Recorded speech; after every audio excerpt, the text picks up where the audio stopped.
Welcome back to the Edge Energy Expo. So far, we've taken a look at new ways to generate power, from plants to pedestrians, from glow-in-the-dark to the sun's thermal rays. But another major theme at the Астана ЭКСПО is making cities smarter. A key component in that quest is greener transport. When it comes to emissions, rail transportation is better for the environment than motor vehicles, aviation or even shipping. But one Italian startup featured here in Astana wants to keep the green train chugging on by changing what's beneath the tracks. Green Rail is a company that produces innovative sleepers. The characteristic of these sleepers is that it has the outer shell in plastic and rubber recycled and an inner core in pre-stressed concrete. It has several advantages with respect to normal concrete sleepers. An example, the lifespan is longer than a normal concrete sleepers. It is over 50 years. It allows to reduce the displacement of the lateral displacement, the pulverization of the ballast, and really important, it can allow to reduce the noise and the vibration of the railway.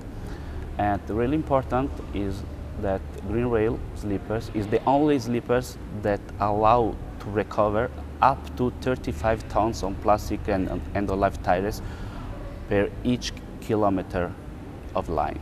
So it's a really huge quantity.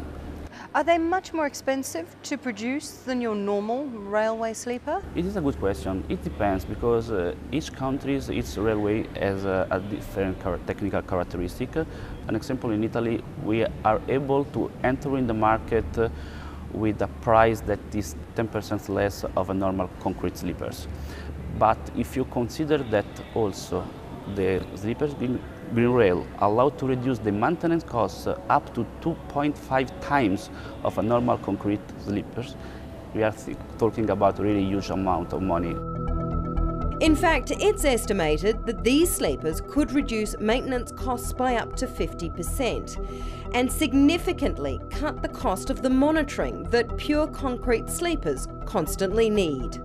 The railway sleeper market may seem niche, but it's actually an industry worth $4.5 billion every year. Although small now, Green Rail has ambitions to be the market leader. Tell me a little bit about funding, I mean, to do all the research and so forth, because you're at the moment, are you actually selling the sleepers yet? We are in the phase that we are going to the market. And regarding the funding, we took the funding by our pocket and we won several prizes and several grants, especially one that is really important for us and is an important grant of the European Commission, European Union. It's called the SME inside the Horizon 2020 grant, Horizon 2020 program that gave us almost 3 million euro to develop the Green Rail Basic and to do the research of Green Rail Solar and Green Rail Link Box. Green Rail Link Box is the Green Rail Solar with inside the systems. We've nearly reached the end of our visit to the Астана ЭКСПО, but we ride out on the most popular exhibit of the energy best practice area, a fully electric zero-emission vehicle called Scruiser.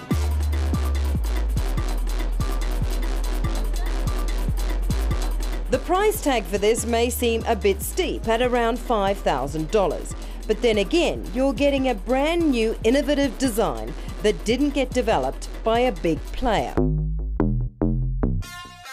In fact, the German-based team behind Scruiser began by crowdsourcing for funds back in 2013 and now sell them as fun and environmentally friendly urban vehicles. The design includes an impulse motor that responds to the force of your push. Go lightly and it accelerates slightly. Push off harder and acceleration is faster. Fully charged, the lithium-ion battery can last up to 55 kilometers and has a top speed, depending on the configuration, of 25 kilometers per hour. Well, that's all we have time for this edition of The Edge from Astana, Kazakhstan. I'm Oriel Morrison. Thanks for watching.